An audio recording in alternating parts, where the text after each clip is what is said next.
పూజ శ్రీచక్ర ప్రసక్తి వచ్చింది కనుక అర్చనలోని వైజ్ఞానిక అంతరార్థాన్ని గ్రహించే ప్రయత్నం చేద్దాం. సందేహం ఏమిటంటే పూజ ఎందుకు చేయాలి? ప్రయోగశాలలలో ప్రయోగాలు చేసే వైజ్ఞానికుడు అనేక రసాయనాలను మిశ్రమం చేస్తూ ఉంటాడు. దూరం నుంచి చూసేవాడికి అది పిల్లలాటలాగా కనిపించవచ్చు, వినోదంలాగా అనిపించవచ్చు. కానీ వైజ్ఞానికుడు ఇష్టం వచ్చినట్లుగా రసాయనాలను మేళనం చేయటం లేదు. అతని మనస్సులో సూత్రాలు ఉన్నాయి, సిద్ధాంతాలు ఉన్నాయి. వాటి ఆధారంగా అతడు ప్రయోగాలు చేస్తూ ఉన్నాడు. అలాగే మనస్సు అనే ప్రయోగశాలలో ఏకాగ్రతనే ఫలితం రావటం కోసం అనేక రకాల ప్రయోగాలు చేయవలసి ఉంటుంది. కొన్ని ప్రయోగాలలో ఫలితాలు త్వరితంగా వస్తాయి, మరికొన్ని ప్రక్రియ ప్రయోగాలలో ఫలితాలు కొంచెం ఆలస్యమైనా స్థిరంగా ఉంటాయి. ఇలాంటి ప్రయోగమే పూజ. మనస్సు నిలవాలి, ఇది కోరిక చాలామందికి ఉంటుంది, కానీ ఇది చాలామందికి తీరదు. ఎందువల్ల? కారణాలు అనేకమున్నాయి. ఫలితాంశం మాత్రం ఏకాగ్రత కుదరదు. విద్యార్థులకు, వ్యాపారులకు, ఉద్యోగులకు, ఉపాధ్యాయులకు అందరికీ ఇదే సమస్య. ఏకాగ్రత లేనిదే ఏ రంగంలోనూ ఏ విజయమూ లభించదు. ఇది అందరికీ తెలుసు. ఏకాగ్రతను సాధించటానికి ముఖ్యమైనది క్రమశిక్షణ. ప్రతిరోజు ఒకే సమయానికి నిద్ర లేవండి. ఇలా మీ పనులన్నీ సమయం తప్పకుండా, వరుస తప్పకుండా 40 రోజులు పాటించి చూడండి. మీ ఏకాగ్రత పెరుగుతుందో లేదో మీరే ఆలోచించుకోండి. ఏకాగ్రత సాధనకు మరో ముఖ్యమైన అంశం ప్రశాంతి. ఈ ప్రశాంతి మన చేతిలో ఉండదు. ఉంచుకోగలిగితే ఏకాగ్రత బాగానే ఉంటుంది. దీని సాధన పైన చెప్పిన క్రమశిక్షణ కంటే కూడా కష్టమైనది. ఏకాగ్రతకు మరో ముఖ్యాంశం మృదు హృదయం. హృదయం మృదువుగా ఉన్నప్పుడు ఏకాగ్రత త్వరగా సిద్ధిస్తుంది. క్రమశిక్షణ, ప్రశాంతి, మృదుత్వం ఈ మూడు రసాయనాల వంటివి.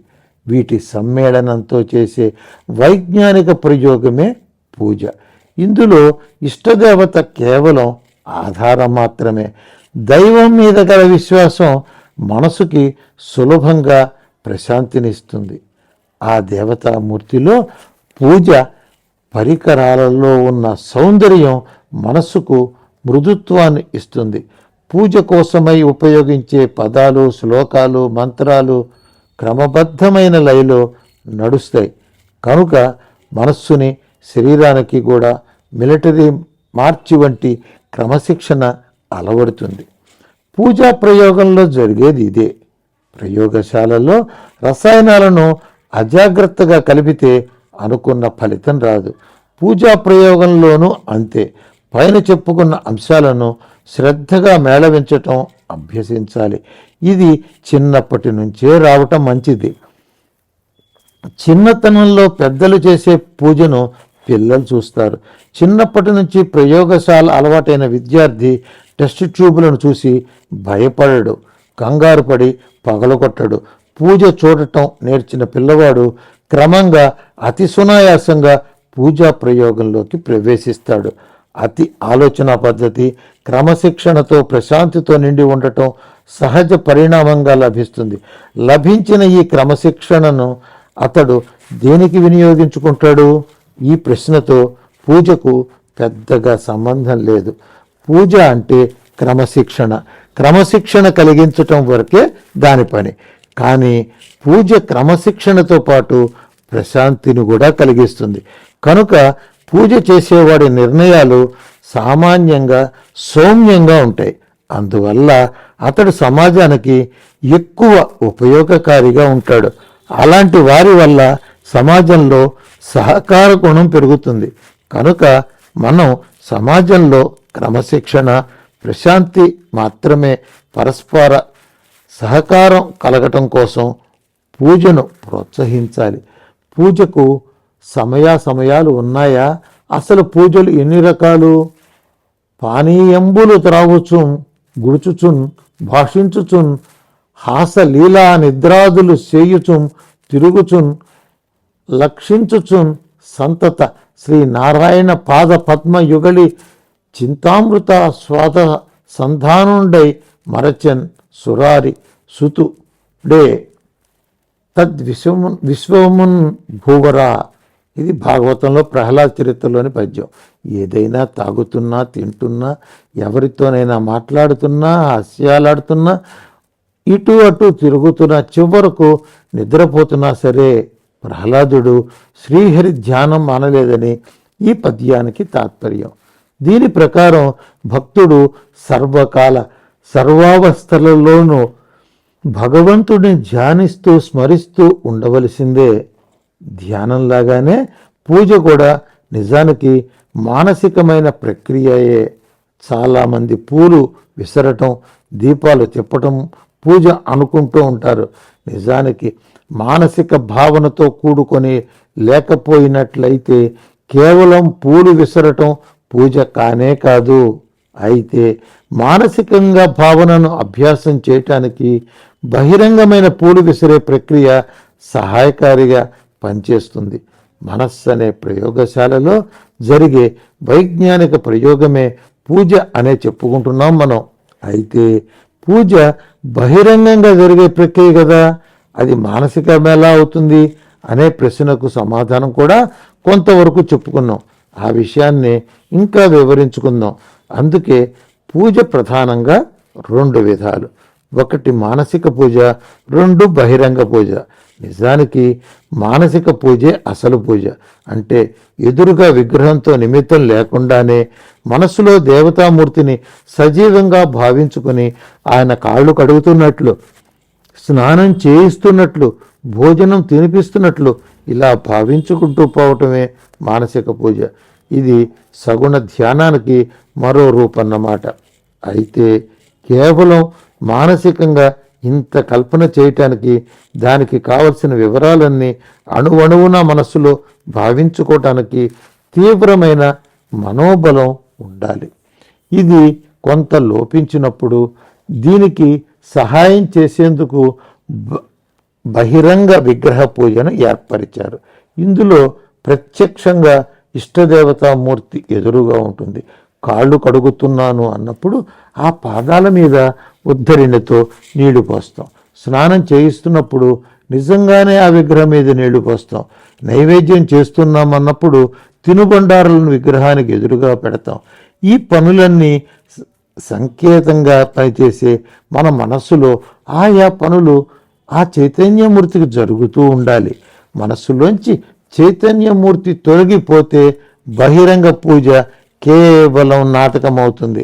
అయినప్పటికీ అత్యంత ప్రాథమిక దశలో ఉన్నవారు ఈ బహిరంగ ప్రక్రియను మొండిగా కొనసాగించినట్లయితే వారికి మానసిక భావన క్రమక్రమంగా అందుకుంటుంది. ఎవరైతే మానసిక పూజా స్థాయిలో ఉన్నారో వారికి సమయాలు లేవు. ఇది నిరంతరం సాగవలసిన ప్రక్రియ అని మొదటే చెప్పుకున్నాం కదా. నిరంతరం సాగకపోయినా కుదిరినప్పుడల్లా దీన్ని సాగించటం ఉత్తమ విధి.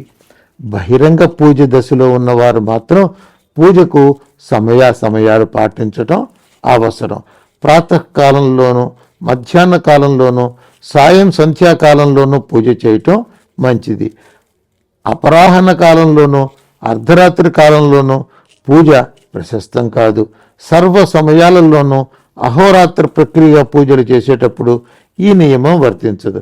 మహాక్షేత్రాలలో కూడా ఆ క్షేత్ర సంప్రదాయాలను బట్టి పూజా సమయాలలో కొన్ని మార్పులు ఉంటాయి. మొత్తం మీద సామాన్యుల విషయంలో మాట్లాడుకుంటే పగలు భోజనం కాక ముందు పూజ చేసుకోవటం, విధిగా పెట్టుకోవటం మంచిది. కలశ పూజ. మళ్ళీ సందేహం, కలశ పూజ అంటే ఏమిటి? కలశ పూజ అవసరమా? కలశ పూజ విధానం ఏమిటి? దానికి సమాధానం, పరిమితంలోంచి అనంతత్వంలోకి ప్రయాణం చేయటమే మన ఆధ్యాత్మిక సాధనాలన్నిటికీ పరమార్థం. ఈ శరీరమే నేను అనుకునే భక్తుడు ప్రపంచమంతా వ్యాపించి ఉన్న పరమాత్మ తానే అని అనుభవించాలి. అదే సాధనలకు చరమ లక్ష్యం. అందుకే మనం ఏ సాధన చేసినా అల్పంలో నుంచి అనల్పాన్ని అందుకునే దారులను రాచబాటలుగా వేసి ఉంచారు పెద్దలు. అందుకే కలశ పూజ ఒక మంచి నిదర్శనం. ఏ పూజ చేసినా పూజకు నీళ్లు కావాలి, పూలు, అక్షంతలు వగైరా అక్కర్లేదా? కావాలి. కానీ మనిషి జీవనానికి నీరే ప్రాణాధారమైనట్లు మనిషి చేసే అర్చనకు కూడా నీరే ప్రాణాధారం. అందుకే పూజకు ముందుగా ఒక పాత్రలో నీరు తీసుకుని ఈ నీటినే ఈ పూజకు వినియోగిస్తామని సంకల్పిస్తాడు భక్తుడు. ఏ నీటికి? ఈ చిన్న చెంబుడు నీటిని మాత్రమేనా? ఎదురుగా మనం అర్పించబోతున్నది 14 లోకాలను వ్యాపించి ఉన్న విశ్వమూర్తిని.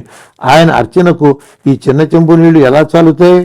ఎదురుగా చిన్న విగ్రహం ఉంది, దానిలో అనంతమైన పరమాత్మను, సమస్త తీర్థాలను, సమస్త సముద్రాలను, సమస్త దేవతలను భావన చేస్తాం. ఈ భావన చేత పరిమితమైన పాత్ర అపరిమితమైన మహాజలరాశిగా భావనా ప్రపంచంలో రూపొందుతుంది. అప్పుడది ఆ విశ్వమూర్తి యొక్క అర్చనకు అర్థమవుతుంది. అందుకే కలశ పూజలోని ప్రధాన మంత్రం ఇలా చెబుతోంది: కలశస్య ముఖే విష్ణు కంఠే రుద్ర సమాశ్రిత మూలే తత్ర స్థితో బ్రహ్మ మధ్యే మాతృగణా స్మృతా కుక్షౌ తు సాగరా సర్వే సప్తద్వీపా వసుంధర ఋగ్వేదోధ యజుర్వేద సామవేదో హ్యదర్వణ అంగైశ్చ సహిత సర్వే కలశాంబు సమాశ్రితా గంగే చ యమునే కృష్ణే గోదావరి సరస్వతి నర్మదే సింధు కావేర్యో జలేస్మిన్ సన్నిధం కురు. ఈ పాత్రకు అడుగున బ్రహ్మ, మధ్యలో రుద్రుడు, పైన విష్ణువు ఉన్నాడు, మధ్యలో సప్తమాతృకలు ఉన్నారు. దీని కడుపులో సముద్రాలన్నీ ఉన్నాయి. గంగా, యమున, కృష్ణ, గోదావరి, సరస్వతి, నర్మద, సింధు, కావేరి నదులారా, మీరు ఈ పాత్రలో ప్రవేశించండి అని ఈ మంత్రానికి తాత్పర్యం. ఇంత మహత్తర భావనతో జరిగే విషయం కనుక కలశ పూజ ఆ పూజలను తప్పనిసరిగా అంగమవుతోంది. విధానపరంగా చేస్తే ఇది చాలా తేలిక ప్రక్రియ. ఆచమనం చేసిన పాత్ర కాక వేరొక పాత్రలో పూజ కోసం ఉపయోగించే నీళ్లను తీసుకోవాలి. ఆ పాత్రకు గంధము, కుంకుమ అలంకరించాలి. ఇది గౌరవానికి సూచన. ఆ పాత్రలో కొద్దిగా పూలు, అక్షంతలు వేయాలి. ఇది పాత్రలోని దేవతలకు అర్చన. ఆ తరువాత ఆ పాత్రపై కుడి చేతిని మూతగా ఉంచి పైన చెప్పిన మంత్రం చెప్పాలి. ఇది భక్తుడిలోని చైతన్య శక్తి నీళ్లలోనికి ప్రసరించి ఆ నీళ్లు విశాల జల ప్రపంచంగా మారటానికి సంకేతం. ఇదే కలశ పూజ. ఈ పూజ అయిన తరువాత పువ్వుతో కానీ తమలపాకుతో కానీ ఆ పాత్రలో నీటిని కొద్దిగా బయటకు తీసి ఆ నీళ్లను పూజా ద్రవ్యాల మీద, పూజించబోయే దేవుని మీద, పూజించే భక్తుల మీద చల్లుకోవాలి. ఇది గొప్ప సంకేతం. మంత్రం ద్వారా ఇప్పుడే విశ్వవ్యాపిత్వాన్ని చెందిన ఆ జలం మూడింటిపై సమంగా చల్లుతున్నాడు కనుక ఆ ద్రవ్యాలకు పవిత్రత్వం కలగటం ఒక సూచన. ఈ మూడు కూడా విశ్వ చైతన్య స్వరూపాలే అని మనసుకు అందించటం మరో సూచన. ఇలా కలశ పూజలో విశ్వ చైతన్య దృష్టి స్థిరపడుతోంది కనుక మనం కలశ పూజను తప్పక ఆచరించాలి. షోడశోపచార పూజ. ఉత్సవాలు ఎన్ని చేసినా అన్నింటికీ పునాది వంటిది షోడశోపచార పూజ. ఇది అన్ని పూజలకు సమానంగా ఉండే పునాది. మిగిలిన ఉత్సవాలు చేతనైనా కాకపోయినా ప్రతివారు ఈ షోడశోపచార పూజా విధానం నేర్చుకోవాలి. షోడశ అంటే 16 రకాల సేవలు మనం దేవతకు అర్పిస్తున్నాం కనుక దీని పేరు షోడశోపచార పూజ. దేవత మన ఎదురుగుండా ప్రత్యక్షంగా ఉండదు. మరి మనం ఉపచారాలు ఎలా చేస్తాము? ఎదురుగా ప్రత్యక్షంగా దేవత కనిపించదు, కానీ ఆయన ప్రతినిధిగా విగ్రహం ఉంది. ఈ విగ్రహాన్ని చూసి మన భావనలో ఆ దేవతను రూపు కట్టించుకోవటం నేర్చుకోవాలి. ఇలా రూపుకట్టిన దేవతకు భావనలోనే ప్రత్యక్షంగా సేవలు సమర్పించాలి. ఇది మానసిక ప్రక్రియ. ఈ ప్రక్రియకు సహకారం చేసేదే బహిరంగంగా మనం చేసే పూజ. మనస్సును ఏకాగ్రం చేసే ప్రక్రియలో పూజకు ప్రముఖ స్థానం ఉంది. ఈ విధానంలో ఒక అందమైన మంటపంలో సుందరమైన దేవతామూర్తిని ఉంచి పూజ చేస్తాం. కనుక మనస్సు ప్రేమతోనూ సంతోషంతోనూ ఏకాగ్రం అవుతుంది. ఏ వస్తువు మీద ఏకాగ్రమవుతుందో దాని యొక్క లక్షణాలను పొందటం మనసు యొక్క స్వభావం. మనస్సు భగవంతుడి మీద ఏకాగ్రమైతే అది భగవంతుడే అయిపోతుంది. అదే మన చివరి లక్ష్యం. పెద్ద పెద్ద ఆలయాలు, ఉత్సవాలు మొదలైనవన్నీ దీనికోసమే ఏర్పాటైనాయి. ఎన్ని చేసినా చేసేవారు పూజ అంటే పూలు చల్లటం కాదని, మనస్సులో భావన చేయటమే పూజ అని అర్థం చేసుకోవాలి. పూజలో ఉపయోగపడే మంత్రాలు, శ్లోకాలు మొదలైనవన్నీ ఈ భావనా శక్తిని పెంచటం కోసం ఏర్పరిచినవే. కానీ మనది పరిగెత్తే కాలం, ఎవ్వరికీ విశ్రాంతి లేదు. మంత్రాలను అర్థం చేసుకోవటం కష్టం. అందువల్ల పూజే కష్టమని భావించి వదిలేస్తున్నాం. ఇది పొరపాటు. పూజ అన్నా 16 ఉపచారాలన్నా రోజు మన ఇంట్లో మనం చేసుకునే పనులే కానీ కొత్తవి కాదు. ఈ విషయం మీకు అవగతమయ్యేందుకు ఒక్కొక్క ఉపచారానికి గల భావాన్ని వివరించుకుందాం. ఉపచారాలు: ధ్యానం, ఆవాహనం అంటే పిలుపు. మన ఇంటికి ఎవరైనా గొప్పవారు రావాలనుకుంటే ముందు వారిని సగౌరవంగా పిలుస్తాం. అదే ఆవాహనం. ఇలా ఆహ్వానించేటప్పుడు వారి సుగుణాలను మనం గుర్తు చేసుకుంటాం. ఇదే ధ్యానం. రెండు కలిపి ఒకటే ఉపచారం. 2 ఆసనం. ఇంటికి వచ్చిన వారిని ఆదరంగా మంచి కుర్చీలో కూర్చోమని కోరతాం. ఇదే ఆసన సమర్పణ. 3 పాద్యం. వచ్చిన పెద్ద మనిషికి కాళ్ళు కడుక్కునేందుకు నీళ్లు అందిస్తాం. శీతల దేశాలలో ఈ అలవాటు ఉండకపోవచ్చు, కానీ కాళ్లల్లోనూ చేతులలోనూ నాడీ మండలాలు పరిసమాప్తమవుతాయి కనుక వాటిని శుభ్రం చేసుకోవటానికి యోగ ప్రక్రియలో చాలా ప్రాముఖ్యం ఉంది. అందుకే ఈ ప్రక్రియలు పూజలోకి చేరాయి. ఇదే పాద్య సమర్పణ. 4 అర్ఘ్యం. చేతులను కడుగుకునేందుకు నీళ్లు అందించటమే అర్ఘ్య సమర్పణ. 5 ఆచమనం. వచ్చిన మనిషి ప్రశాంతుడవటానికి ఆచమనం చేయటం ఋషి సంప్రదాయం.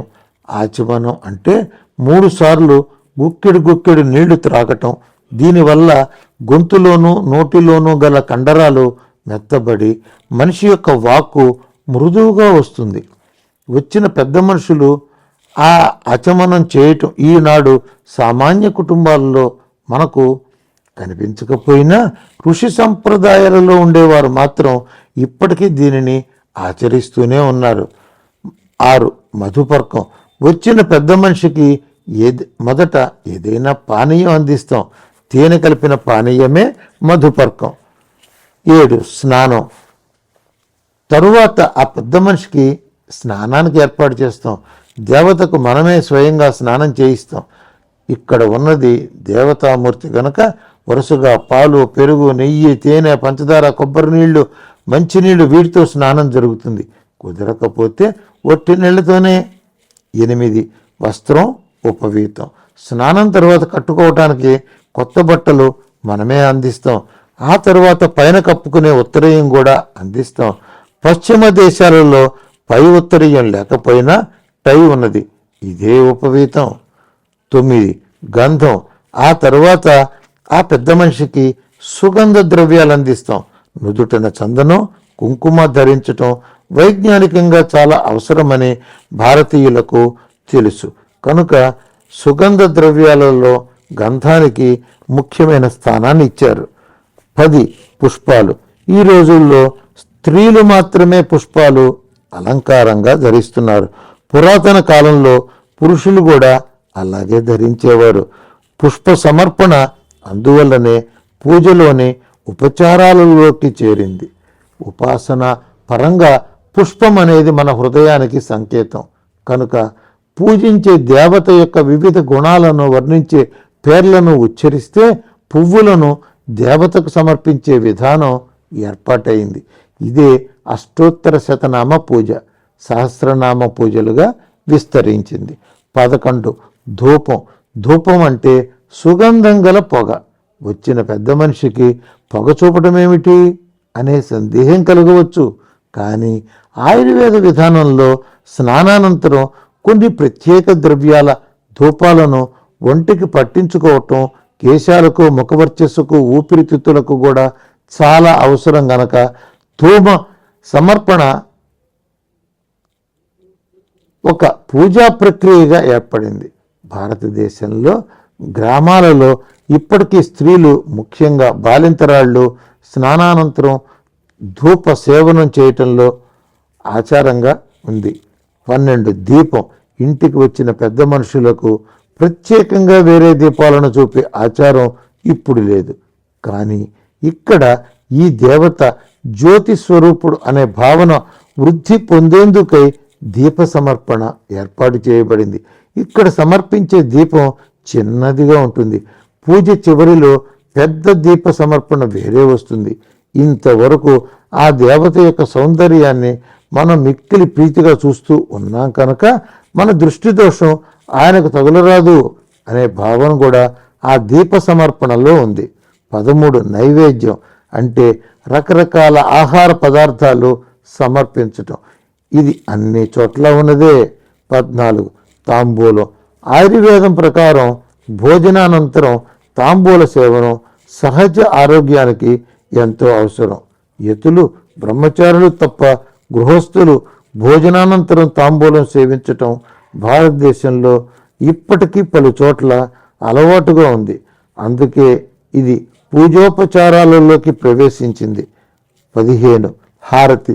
పూజ చివరికి వస్తోంది. మనం దేవతను అఖండ జ్యోతిష్గా గుర్తించకపోతే మన పూజలకు పరిపూర్ణత లేదు. అందుకే పెద్ద దీపజ్యోతిని దేవతకు చూపిస్తూ ఈ జ్యోతివి నువ్వే అని భావన చేయాలి. ఇదే కర్పూర హారతి సేవ.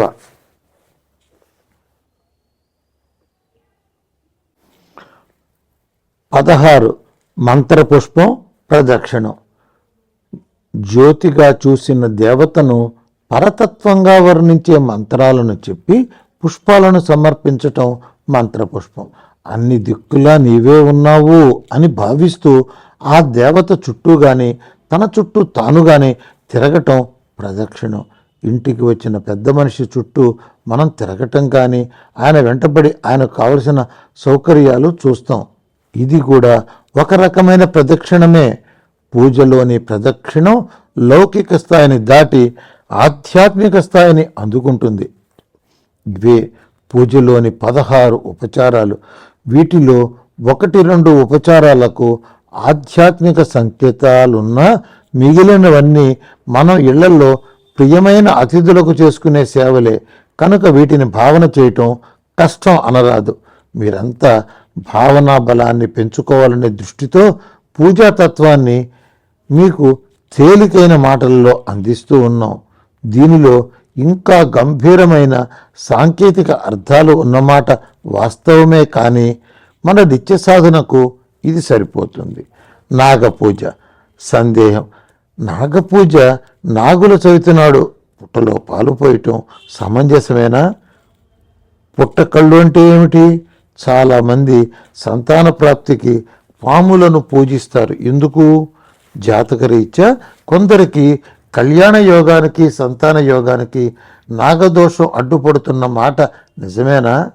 పాములు పాలు త్రాగుతాయా? కొందరు నాగ చతుర్థి నాడు గుడ్లు కూడా సమర్పిస్తారు. సర్పాలు కోడిగుడ్లు తింటాయా? ఇది వారి యొక్క సందేహం. దానికి సమాధానం, ప్రకృతి శక్తులు విశేషంగా ఆవిష్కారం పొందే సందర్భం ఎక్కడ ఉన్నా సరే దాన్ని దైవ దృష్టితో చూడటం భారతీయ ఆత్మకు సహజ లక్షణం. ఆ ప్రకృతి శక్తి ఆవిష్కార సందర్భం ప్రాణుల రూపంలో ఉండవచ్చు, నదుల రూపంలో ఉండవచ్చు, వృక్షాల రూపంలో ఉండవచ్చు, పంచభూతాల రూపంలో ఉండవచ్చు, ఇంకా అనేక రూపాలలో ఉండవచ్చు. రూపం ఏదైనా భారతీయులకు చిక్కులేదు. వారికి కావలసిందల్లా అక్కడ ఆవిష్కారమవుతున్న ప్రకృతి శక్తి. భారతదేశంలోని నాగపూజ ఇందుకు ప్రబల నిదర్శనం. నాగపూజ ఆ సేతు హిమాచలమే కాక Japan, Persia, Africa, America, Sweden వంటి అనేక విదేశాలలో కూడా ప్రపంచంలో అనేక చోట్ల సర్పాలకు సంబంధించిన వింత కథలు మనకు వినిపిస్తూ ఉంటాయి. గ్రీకు దేశంలోని నేపాల్లోనియా ద్వీపంలో 2 చర్చిలు ఉన్నాయి. అక్కడ ప్రతి ఏటా ఆగస్టు 6 నుంచి 15 వరకు రకరకాల విషసర్పాలు అక్కడి కొండల్లోని తమ నివాసాల నుంచి బయటకు వచ్చి చర్చిల వైపు వెడుతూ ఉంటాయి. ఆ నాగులను చూడటానికి అనేక దేశాల నుండి యాత్రికులు వస్తారు. ఆ పాములు ఇంతవరకు ఎవ్వరిని కరిచిన సందర్భం లేదు. మహారాష్ట్రలోని బత్తి శశిరాశ అనే తాలూకాలో సజీవ సర్పాలకు పూజ చేస్తారు. నాగపంచమి రోజున ఆ సర్పాలను ఊరేగిస్తారు. ఆ రోజు పాములను మెడలో వేసుకుంటారు. ఇక్కడ కూడా పాము కాటు సంఘటన ఇంతవరకు జరగలేదు. ఇలాంటి వింత సంఘటనలు ఉండగా ప్రపంచంలోని చాలా మతాలలో పాములకు దేవతలకు దగ్గర సంబంధం కనిపిస్తోంది. ముఖ్యంగా మన దేశంలో శివుడు నాగభూషణుడు, విష్ణువు శేషతల్పసాయి, గణపతి నాగ యజ్ఞోపవీతుడు, కుమారస్వామి నాగస్వరూపుడు, ఇలా నాగ సంబంధమున్న దేవతలు ఎందరో ఉన్నారు. గ్రీకులో ఎస్క్రోలిన్ అనే దేవత ఉన్నాడు. ఆయన చేతిలో పాము చుట్టబడిన కర్ర ఒకటి ఉంటుంది. దాహూమాలో స్వర్ణదేవతకు దాంతిగ్లోయ్ అని పేరు. బుద్ధ విగ్రహాల వెనుక పాము పడగ పట్టినట్లు చెక్కిన శిల్పాలు కొన్ని ఉన్నాయి. ఇన్ని రకాలుగా ఇన్ని మతాలలో ఇన్ని దేశాలలో ఉన్న నాగపూజ వెనుకాల కొన్ని వైజ్ఞానిక సత్యాలు కూడా ఉన్నాయి. మానసిక శాస్త్ర ప్రకారం నాగుపాము పురుష జననేంద్రియానికి సంకేతం. పామును చూచినప్పుడల్లా మనస్సుపై ఒక విధమైన ప్రకంపనలు ప్రవహిస్తాయి. మనసు యొక్క స్థూలాకారమే మెదడు. ఈ మెదడు తలలో పాము పడగ ఆకారంలో ఉంది. దేహంలో ఉన్న నరాలన్నీ ఇక్కడి నుంచి బయలుదేరి ఒక కుచ్చులాగా మెడభాగంలో నుంచి వెన్నెముక వైపు దిగుతాయి. ఈ మొత్తం ఒక పాము ఆకారంగా ఉంటుంది. మానసిక శాస్త్రం ప్రకారం ఈ భాగాన్ని ఉద్రేకింపచేసి సంతానం పొందటానికి మనసును కేంద్రీకరిస్తే అందుకు సంబంధించిన నరాలపై అనుకూల ప్రభావం పడుతుంది. ఈ విజ్ఞాన సత్యాన్ని ఆధారం చేసుకునే మన దేశంలో నాగప్రతిష్ఠ, సజీవ నాగార్చన అనే 2 పద్ధతులు ఏర్పడ్డాయి. ఇక జ్యోతిష్య శాస్త్రరీత్యా రాహువు సర్పానికి సంకేతం. గ్రహ మంత్రాలలో రాహుకి సర్పమే అధిదేవత. అందుచేత రాహు దోష సందర్భాలలో సర్పశాపము ఉన్నట్లు భావించి సర్ప పూజాదుల ద్వారా శాంతి చేసుకోమని జ్యోతిష్ శాస్త్రం ఆదేశిస్తోంది. ఈ సర్పదోషం ఎక్కువగా సంతానానికి ప్రతిబంధకంగా ఉంటుంది. దీనికి గల వైజ్ఞానిక కారణాన్ని మనం ఇందాకనే చర్చించుకున్నాం. జ్యోతిష్య శాస్త్రం ప్రకారం రాహుదోష రూపమైన నాగదోషానికి నాగప్రతిష్ఠ, నాగపూజ, కొన్ని దానాలు మొదలైనవి విధించారు. ఈ కారణాలను బట్టి పిల్లలు గలవారు లేనివారు అందరూ కూడా నాగుల చవితి నాడో, నాగపంచమి నాడో, సుబ్బారాయుడు షష్ఠి నాడో ఏదో ఒక రోజున ఏదో ఒక రూపంలో నాగపూజ చేయటం సంప్రదాయంగా వచ్చింది. ఆంధ్రదేశంలో కార్తీక మాసంలో వచ్చే నాగుల చవితికి ఎక్కువ ప్రచారం లభించింది. ప్రత్యక్ష నాగపూజ చేయటమే ఈనాటి కర్తవ్యం. దీనికి ప్రత్యామ్నాయంగా పుట్టలకు పూజ చేసే సంప్రదాయం ఏర్పడింది. పూజలో భాగంగానే పుట్టకళ్ళు సమర్పించటం వంటి సంప్రదాయాలు స్థానికంగా ఏర్పడ్డాయి. ఎవరు తినే ఆహారం వారి దేవతలకు నైవేద్యంగా పెట్టుకోవటం అనాదిగా వస్తున్న సంప్రదాయమే. అందుకే ఆ రోజున పుట్టలకు పాలు పోయటం, గుడ్లు సమర్పించటం వంటి వివిధ మార్గాలు ఏర్పడ్డాయి. జపము, తపము ఒకే విషయాన్ని మళ్ళీ మళ్ళీ భావన చేయటాన్ని జపం అని చెప్పుకోవచ్చు. బీజాక్షరాలతో కూడుకున్నది మంత్రం. ఈ మంత్రాన్ని రిథమెటిక్గా జపం చేస్తే సైకలాజికల్ ఎఫెక్ట్ వస్తుంది, సౌండ్ ఎఫెక్ట్ వస్తుంది. మన మెదడులో కాన్షియస్, అన్కాన్షియస్ అనే 2 భాగాలు ఉన్నాయి. అన్కాన్షియస్ భాగమే మెదడులో ఎక్కువగా ఉంటుంది. జపం వలన జనించే సౌండ్ ఎఫెక్టు అన్కాన్షియస్ భాగంపై పనిచేస్తుంది. మెదడులో ఉండే బ్రెయిన్ నెర్వ్స్ని స్మూత్ చేస్తుంది. ఈ సైకలాజికల్ ఎఫెక్ట్ అనేది బ్రెయిన్లోని కాన్షియస్ పార్ట్ మీద పనిచేస్తుంది. ఈ సైకలాజికల్ ఎఫెక్ట్ సౌండ్ ఎఫెక్ట్ మధ్య సమన్వయం కుదిరితే కాన్సన్ట్రేషన్ అనేది నేచురల్ కాన్సిక్వెన్స్గా పనిచేస్తుంది. మంత్ర జపం లక్ష్యం ఇదే. హైపర్ టెన్షన్, ఏరోటిక్ థింకింగ్ అనేవి క్రమక్రమంగా తొలగిపోతాయి. ఇది మంత్ర జపానికి ఉన్న సైడ్ ఎఫెక్ట్స్. ఒక్కొక్క బీజాక్షరం శరీరంలోని కొన్ని నరాలను ఉద్దీపింపజేసే రక్త ప్రసారాన్ని క్రమబద్ధం చేస్తుంది. నాభి నుంచి వెలువడే ఓంకార నాద రాగాలాపన ఉచ్ఛ్వాస నిశ్వాసంతో రిథమెటిక్గా సాగుతుంది. ఉదాహరణకు ఓం, ఐం, హ్రీం, శ్రీం, క్లీం ఇలాంటి బీజాక్షరాల పలుకుబడిలో నిబద్ధత ఉన్నది. రిథమెటిక్గా పలికితే గుండె ఊపిరితిత్తుల పనితీరు క్రమబద్ధమవుతుంది. జపతపాలకి సమయాలు నిర్ణయించటంలో ఔచిత్యం ఉన్నది. స్నానానికి, జపానికి, భోజనానికి, నిద్రకు కొన్ని సమయాలు కేటాయించారు. మెడికల్గా కూడా వాటికి ప్రాముఖ్యత ఉన్నది. జపం చేసేవారి ముఖం తేజోవంతంగా కనిపిస్తుంది. జపం వలన కొంత శక్తి వస్తుందని ఆధ్యాత్మికంగా చెబుతారు. సైకలాజికల్ ఎఫెక్టు, సౌండ్ ఎఫెక్ట్ అని పైన పేర్కొన్నారు. మెడికల్గా ఆలోచిస్తే రక్త ప్రసరణ, జీర్ణశక్తి, ఊపిరితిత్తుల పనితీరు సక్రమంగా ఉంటే శరీరం కాంతివంతంగా ఉంటుంది కదా. జపం యొక్క ప్రాథమిక స్థాయిలో ఉపయోగించే సాధనం జపమాల. పరుగులు తీయటం మనసు స్వభావం. దీనిని నిలపటానికి సాధకుడు ప్రయత్నిస్తూ ఉంటాడు. ఈ ప్రయత్నం కుస్తీ పట్టులా ఉండరాదు, మృదువుగా ఉండాలి. మానవ శరీరంలో వ్రేళ్ళు అనేవి టీవీ యాంటీనా వంటివి. శరీరంలో సహజ సిద్ధంగా ఉద్భవించే కరెంటు ప్రభావం వ్రేళ్ల చివర్ల మీద తీవ్రంగా ఉంటుంది. అందుచేత వ్రేళ్ల కదలికలు మనసును ప్రభావితం చేస్తాయి. సంగీత విద్వాంసులు, ఉపన్యాసకులు వ్రేళ్లు చూస్తే మనసుకి వ్రేళ్లకు ఉన్న సంబంధం మనకు అర్థమవుతుంది. ఈ వ్రేళ్ల మధ్య మృదువుగా ఉండే పూసలు పెట్టి వాటిని నియమిత కాల ప్రమాణంలో కదిలిస్తూ ఉంటే అది మనసును అదే ప్రమాణంలో ఉన్న తాళంగా తయారు చేస్తూ ఉంటాయి. దీనిని మంత్రం యొక్క రిథంలో సింక్రనైజ్ చేస్తే ఇటు వ్రేళ్ళు అటు మంత్రం కూడా సూత్రప్రాయంగా ట్యూన్ అవుతాయి. దీనివల్ల మంత్రజపం సులభమవుతుంది. ఎలాగూ చేతికి పూసల్ని వినియోగిస్తున్నాం కనుక ఒక్కొక్క పూసలో ఉండే ద్రవ్యగుణ విశేషాన్ని కూడా ఉపయోగంలోకి తీసుకునేందుకు వివిధ రకాల జపమాలలో వినియోగంలోకి వచ్చాయి. జపమాల మాలలో 4 రకాలు.